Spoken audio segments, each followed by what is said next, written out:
Hello, thank you for visiting the Triumph Over Cancer website. In this presentation, we are going to review what colon cancer is, what the risk factors are, and how you can prevent colon cancer. Cancer is known as any abnormal growth of cells. These abnormal growths continue to grow and eventually invade all the healthy tissues of the body.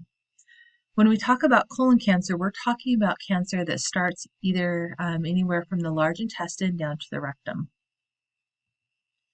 Within this area, the large intestine and through the rectum, you can develop a growth called a polyp. A polyp is a growth that can eventually turn into cancer if it is unchecked or not removed. Who is at risk? Any individuals who have a diagnosis of an inflammatory bowel disease would be more susceptible to colon cancer. That would include, for example, people who are struggling with Crohn's disease. Other individuals at risk are those that have had a family history of colon cancer within their direct immediate family. Other risk factors that may put you at risk for colon cancer that are really just lifestyle choices include individuals who do not participate in regular exercise and those who are overweight or obese.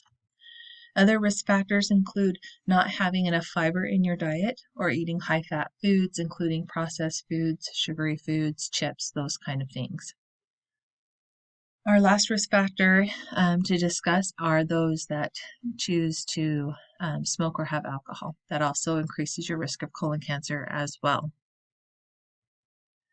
Prevention of colon cancer, the good news is that colon cancer is one of the most preventable types of cancer, but it can be the fourth leading cause of death among men and women, according to cancers.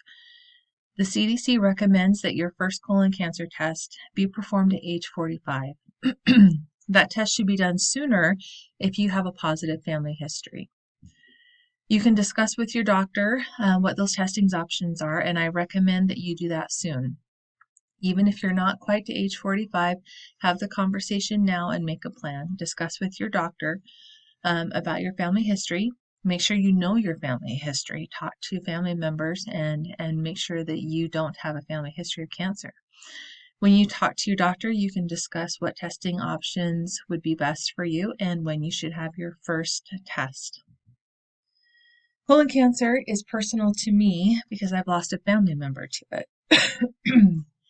Back in 2013, I was visiting, we were going to Idaho to travel for Christmas, and I met my mother at the door and we started having a conversation. She was 76 years old at the time. I knew that she had been recently sick, had either cold or flu, and now she was having a hard time completing her sentences. She also seemed short of breath. So I thought that she needed to go to the emergency room and be evaluated for pneumonia. It wasn't too long after that, within a couple hours, that we found out after more testing that she actually had lung cancer and that her lungs were pretty much filled with it.